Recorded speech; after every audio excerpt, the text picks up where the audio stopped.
refers to something that doesn't have any benefit. In the religious sense, it refers to something that has no benefit in your deen and has no benefit in your dunya. Like, you go to work. Perhaps it's not a religious experience, but it's not laghu because it has some benefit. You're there for a purpose. You go to school, there's a purpose, right? You're playing sports, at least there's some health benefit. There's something there.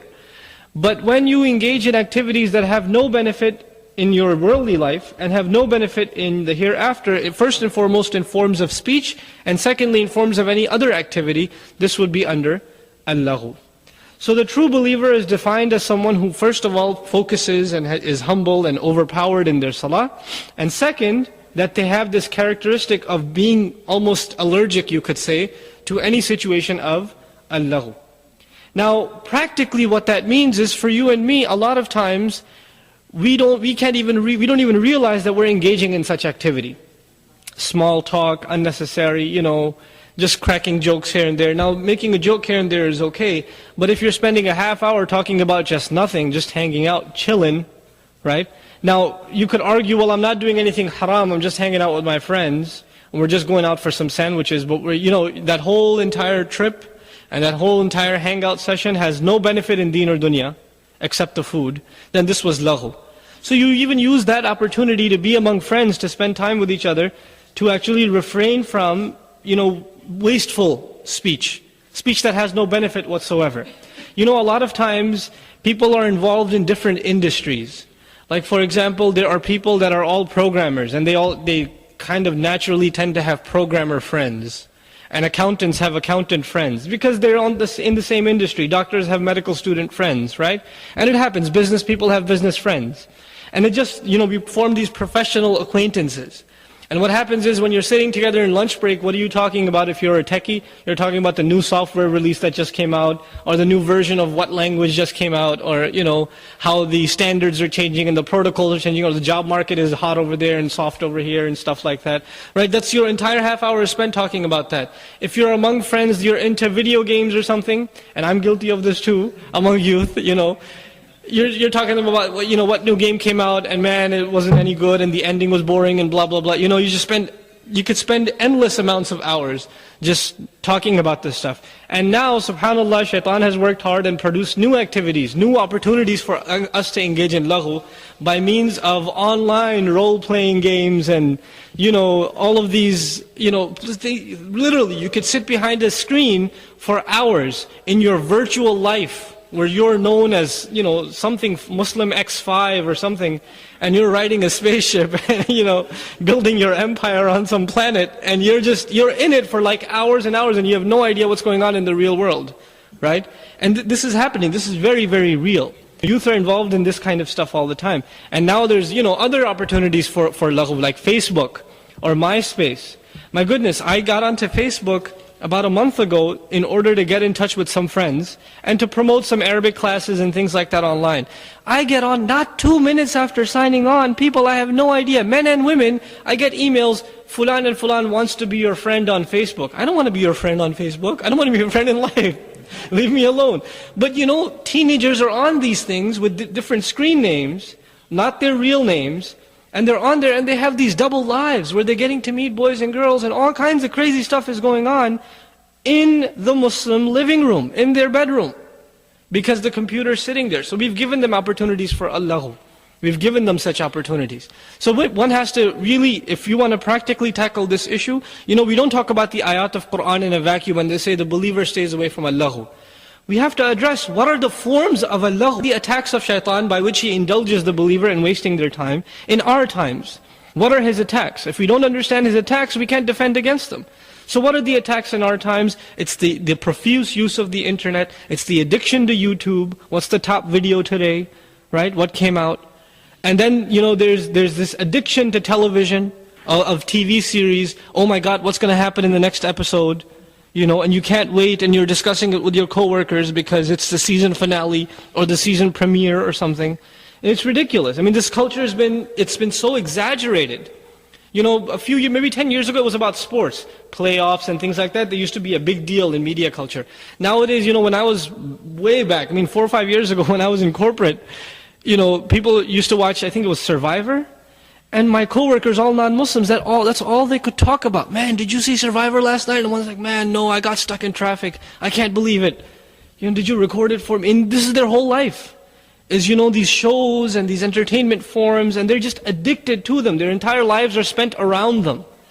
And then it's incredible because there's such zombies. Muslims fall into this trap too. We become such zombies, then we end up buying their t-shirts and their paraphernalia and the action figures, and our kids want their video games. Spider-Man came out, you want to get a Spider-Man video game, and then Spider-Man action figure and a Spider-Man t-shirt, and it just keeps going and going and going, right? But there's this entire web of a trap that we've put our youth into. Where does it all begin though? What's the root of it? The root of it is a careless exposure to media. That's what the root of it is in our times. In our times, most of the evil that our kids and ourselves are exposed to is not because we go out to a club, because we don't have to. We can just watch a club sitting at home. Right? It's not that we go out, to these fahsha places, or we go hang out in these promiscuous places. We don't need to, because all of that is virtually available. Right? So it's really the careless use of media inside the home. And especially for parents, we have to be extra careful. What our kids watch, how much they watch, what they're exposed to. We don't even know. Wallahi, the stuff, these are two things that are connected together, so I'm mentioning them together. Allahu, the next two ayat also, وَالَّذِينَ هُمْ لِلزَّكَاةِ فَاعِلُونَ and وَالَّذِينَ هُمْ لِفُرُوجِهِمْ حَافِظُونَ. These are all connected things. One leads to the other. Allahu is a waste of time. The believer knows time's running out. وَالْعَصْرِ إِنَّ الْإِنسَانَ لَفِي خُسْرٍ. The most precious asset you and I have is our time. And so if we start wasting our time, that's a proof that something's wrong with our iman. We don't realize the value of this time. If you were taking an exam the next day, there's a final exam for your last class before graduation, and if you miss this exam or you mess up on this exam, you're going to be you're going to be delayed for another year or something. And that the night before or an hour before you're sitting there watching, movies or playing a video game, you'd have to be crazy.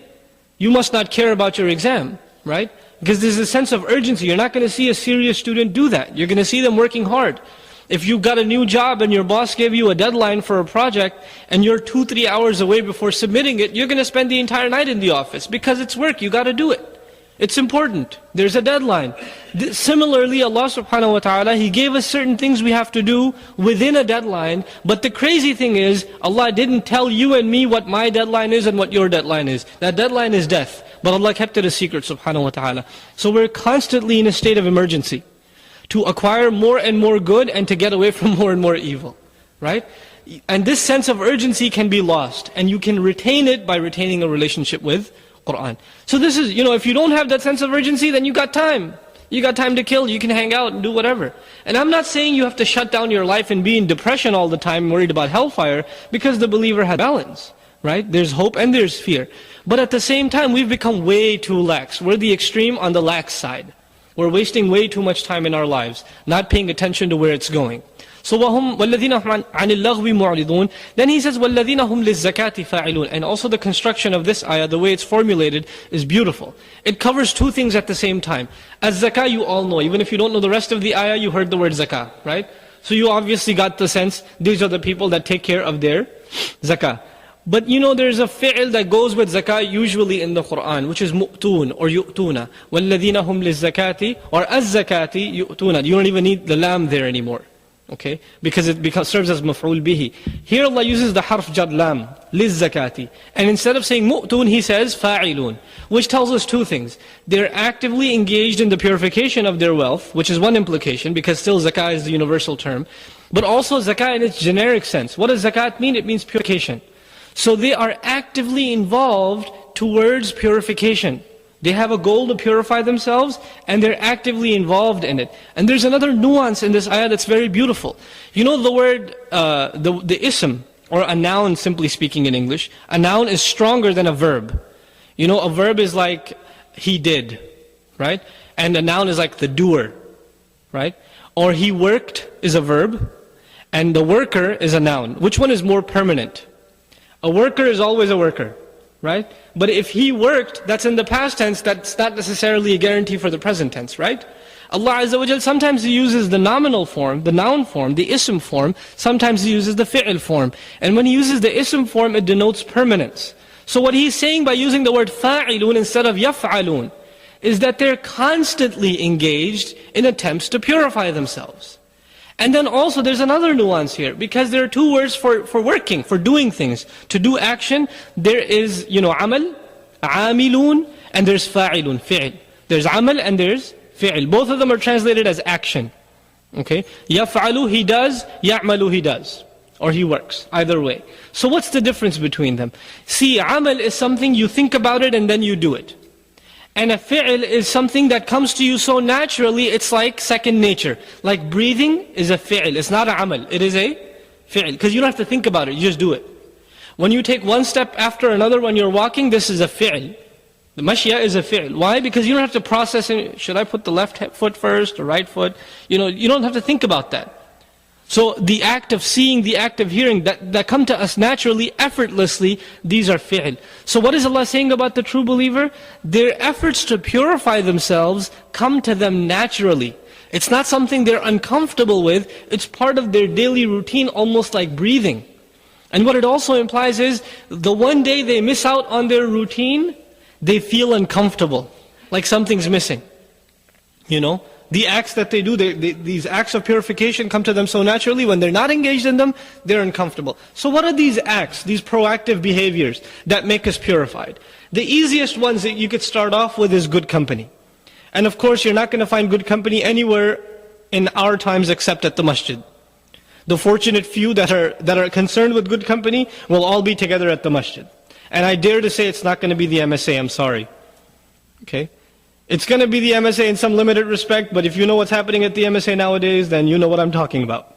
And if you don't know what the MSA is, say Alhamdulillah. Okay? So, there's good there, but there's still a lot of fitna there. Right? It's a lot of kids go to the MSA as a resource. They're going to learn something about their deen, but it's kind of the deaf leading the blind. Sometimes it's problematic. The safe haven for the Muslim is the masjid. That's the divine institution that Allah subhanahu wa ta'ala granted this ummah. So that's the first thing. You want to remain pure, you stay in the company of those that will better you. كُونُوا مَعَ الصَّادِقِينَ, Allah subhanahu wa ta'ala says. Then the other thing you can do is, you have to become a person of dhikr. Meaning, you have a daily regiment of you're going to recite certain amount of Qur'an. You're going to make certain adhkar from the sunnah of the Messenger sallallahu alaihi wasallam. You're going to make the dua before you enter the house and you leave the house, and you go in the bathroom and you come out of the bathroom and you put your clothes on, and all of these different du'as that the Messenger made sallallahu alaihi wasallam. These are not extras. They're really important in keeping us pure, because they keep Allah's thought, Allah's remembrance conscious in our minds, right? So the first was good company, and the second is to memorize the important adhkar. And also included in that is at least a daily, segment of recitation of Qur'an. That has to be part of our routine. Now this is the starting point. Then you can only graduate and advance from here. But don't think too high yet. At least establish these goals, and then we'll worry about more. Right? A lot of times what happens is we set our goals on the 20th floor, and we haven't even entered the building yet. Right? So it's kind of problematic. So set yourself some simple goals. Don't recite 3 juz of Qur'an a day. I'm not asking you for that. Start small, even a page, 10 minutes, 5 minutes, something. Start somewhere. Don't set your goal so high, you know what, I'm going to do this thing. And you recite, one day you're sitting there 40 minutes reciting Qur'an, and you're not used to it. Guess what? The next day you're not going to do it, because you're not used to it. You're burnt out the first day. We don't want that. The best of the deeds are the ones that are continuous, that have continuity in them. So take it easy on yourself and build it slowly, inshaAllah ta'ala. Part of this also that I would highly recommend, just to build a love and affection for Qur'an, is on a daily basis Muslims have to try and memorize at least an ayah of Qur'an. And if you take it very lightly, like after Fajr, 10-15 minutes, that you can take out and just memorize just one ayah. Or if you're commuting on the train, that's even easier. Driving is kind of hard. They do have some CDs that repeat the ayat. Or I'm sure you can make the MP3s, you're pretty tech savvy, right? Where the ayat are repeated and you can kind of listen to them over and over again. But if you're commuting on the train especially, then just keep the Qur'an with you, or at least keep a juz with you, and you're just reading an ayah 10-15 times, the same ayah over and over again. Before you get to work, you know the ayah by heart. And you come back and you do that, now you know 2 ayats by heart a day.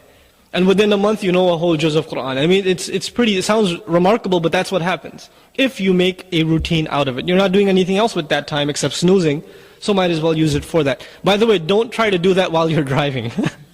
I've seen some people do that, and I don't recommend it, inshallah. It doesn't make you more religious, okay.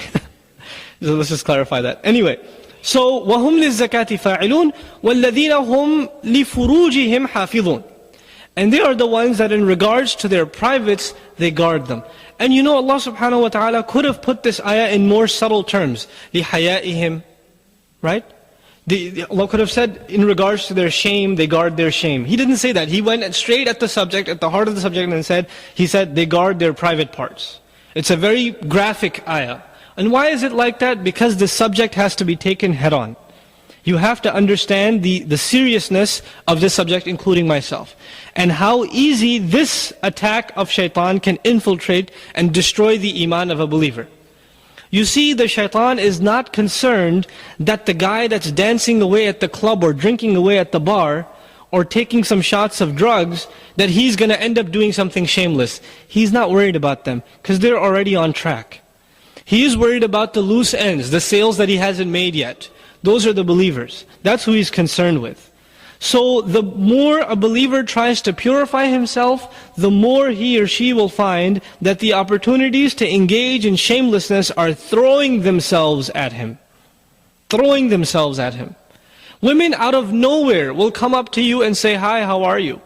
Out of nowhere. And you know you have a beard and you're trying to look unattractive, trying to save yourself in society. But shaitan will come to these women and say, "Hey, by the way, I've got one of my key prospects here. Why don't you go say hello or smile at them? When you serve them at the counter, just give them an extra smile." Right? Or make small talk or something. They will try to mess with you. The shayateen will try to mess with you by means of other things. Right?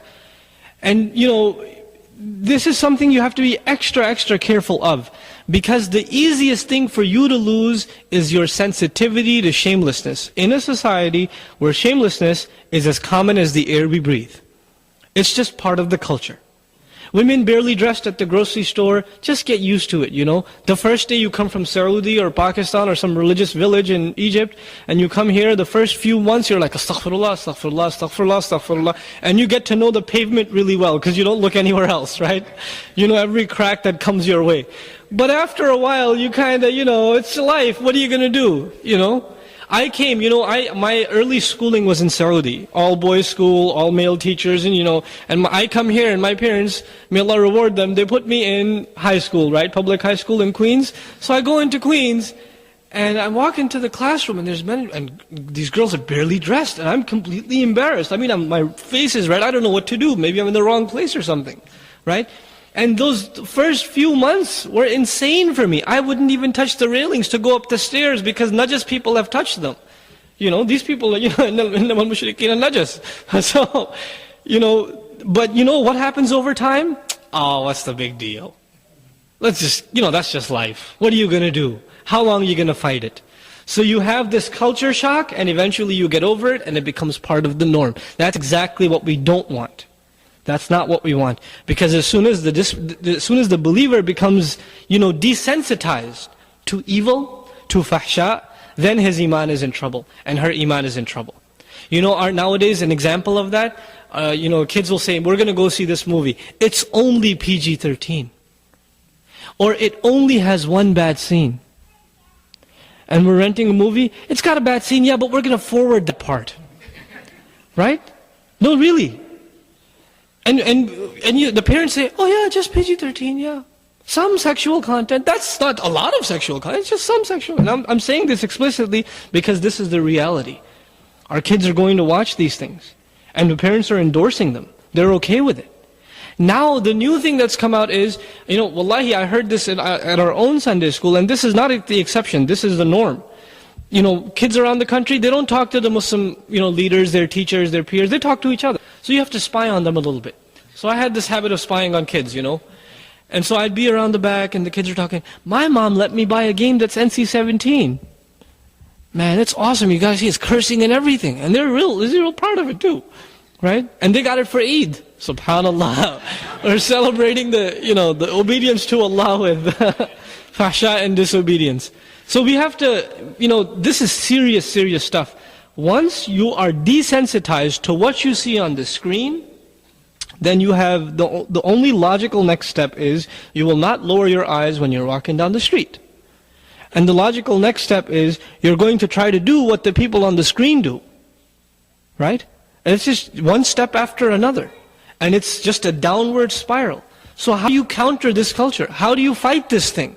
You fight this thing, first of all, by taking probably the most difficult step you will in your adult life, is to cut TV off. It's a very difficult step. It's not, I can tell you, if you're used to it, it's not easy, right? But we as Muslim families, for the sake of our children and our own dignity as Muslims, we have to do it. We have to cut TV out. If you want the news, go to the .coms, right? And avoid the banner ads even there. But there's ways of getting the news. There is still the radio, alhamdulillah, it's still in place, and it still tells you the news, right? You can get in the excuses that I used to get a few years ago, before the media on the web spread like the way it did. It used to be, well, how are we going to get the news? We need to listen to CNN and Fox. I was like, you don't need to listen to CNN and Fox. But even if that's your excuse, that excuse is dead now, because better media outlets for the news and information are available online. Probably you get more reliable information online than you do on television, right? So, get rid of those excuses and clean up your house. Don't get your children a portable video iPod. Don't get them a video iPod, because you don't know what they can put on there. They can put stuff on there and hide it in folders you don't even know exist. They're very smart. They can name it directory like, root or system, or, they'll name it something creative. This is just, information files. And it's in there. You have to understand, our kids are very, very smart. They're sharp.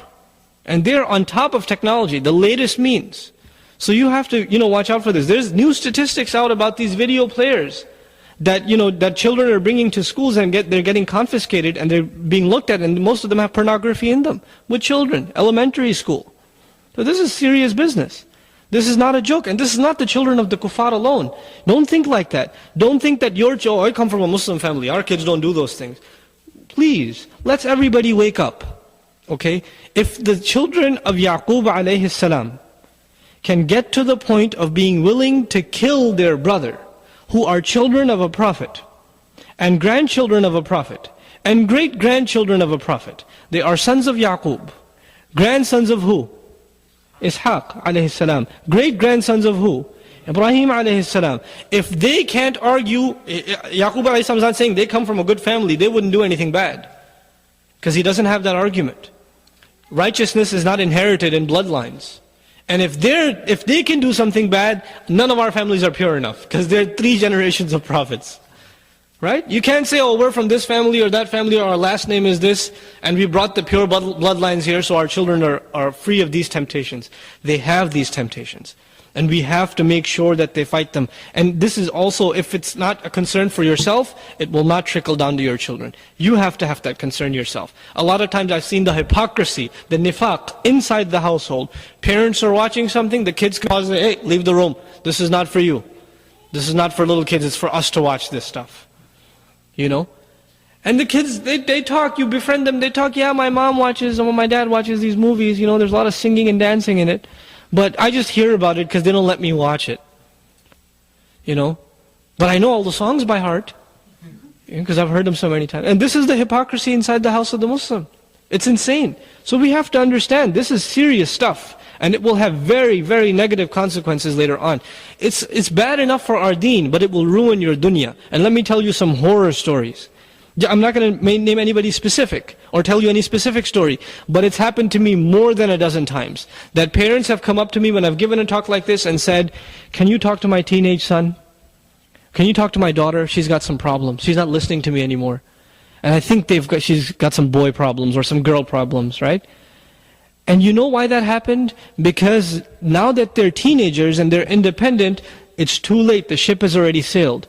When they were under your midst, you didn't care. You were putting the extra hours in at work so you can put the down payment in for the house. And the wife was also doing some work somewhere else, so the cable TV was babysitting the child. And now that they have the power to act out what they've been watching all along, their sheikh on TV has been doing that all along, and now they're acting it out, now you're surprised. Don't be surprised. They're just doing taqleed of what the dars they've been getting every day. That's what it is. It's not a surprise. How could they do this to me? How could you do this to them? They didn't do this to you, you did this to them. You programmed them this way. Just because we have Muslim names, if we are part of the same exact culture that everybody else is a part of, the outcome is going to be the same. Right? We have to change the environment within the homes and how our children are taking in media. So this is, very important thing, inshallah ta'ala, for all of us. وَالَّذِينَ هُمْ لِفُرُوجِهِمْ حَافِظُونَ. Again, I want to leave this with a few pieces of practical advice. Please do not put a computer in your child's room. If you want to put a computer, put it in the kitchen, put it in the living room. Don't face it against the wall, face it against the outside so anybody walks in can see what's going on the screen. Right? Do not, make sure you check the histories and have software that can recover the internet histories on your browsers so you can find out if your child has a Facebook account or a MySpace account and what their, username is, because they will have other usernames and you don't even know your children are living double lives, and they are. Believe me, there's a lot going on out there. And you will find it and you'll be shocked. How can this be? But you have to get involved in your children's life. And the final piece of advice, don't freak out. Because we come from a culture when our children disappoint us in the least bit, then we say, how could you do this to me? You're a disappointment. We come from a culture where the child gets an 88 on the exam, and he's so proud of himself, and he comes to the father and says, Dad, I got an 88. Okay, next time get a 90. And you get a 90, why didn't you get 100? What's the matter with you? Right? There's always, you could have done more. There's no appreciation of our children. Right? And so when something like this, you find out your boy was, your son comes to you one day and says, Dad, this girl asked me to go to the prom. And he just comes to you not knowing what your reaction is going to be. Poor kid, well, he asked the wrong question. Then you ask, oh, what is prom, bete?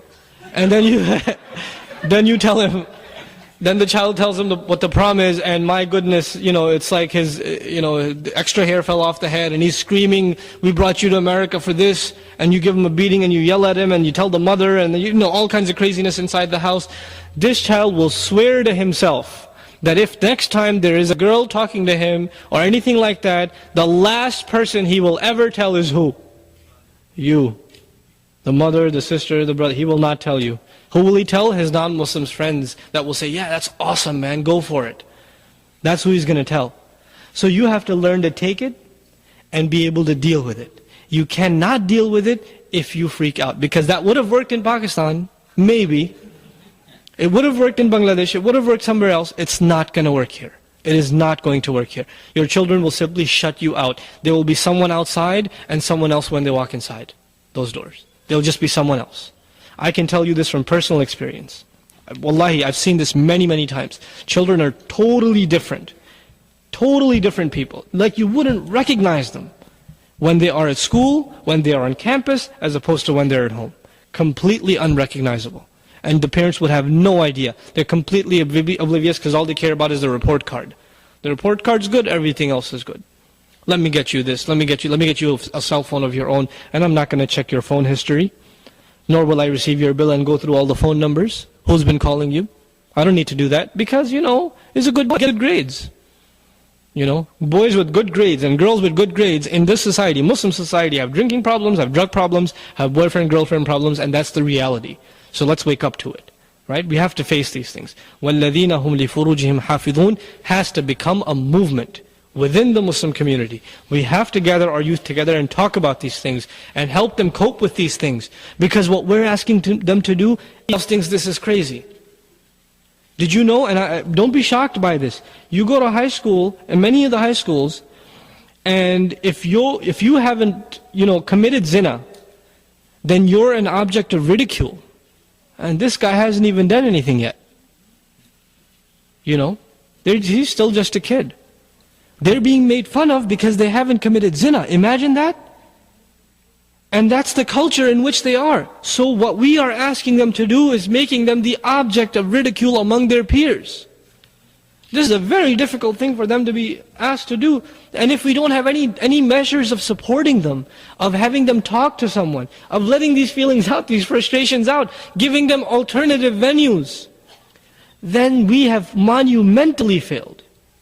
The signs of our failure are when we are having talks and our children are not here. Our youth are not here. Because they have no interest in being here. And that's our fault, not their fault. We have to make the masajid interesting for our youth. Otherwise, it starts with laghu and it ends with fahsha. It starts with lagw. It starts with wasting their time, and eventually when you waste your time, you find the worst things to do with your time, and that is what this society is calling you towards. So this is very, very serious business. For our personal selves, إِلَّا عَلَىٰ أَزْوَاجِهِمْ أَوْ مَا مَلَكَتْ أَيْمَانُهُمْ فَإِنَّهُمْ غَيْرُ مَلُومِينَ. But they don't guard their privates in regards to their spouses or what their right hands possess. And in those cases, they are not to be blamed. Inshallah ta'ala, we'll discuss the spousal relationship tomorrow, inshallah. And it's going to be PG-13, so don't bring your younger kids tomorrow. Because we have to discuss, this is an important subject, of preserving your own, haya, your own shame, inside the house, even after you're married.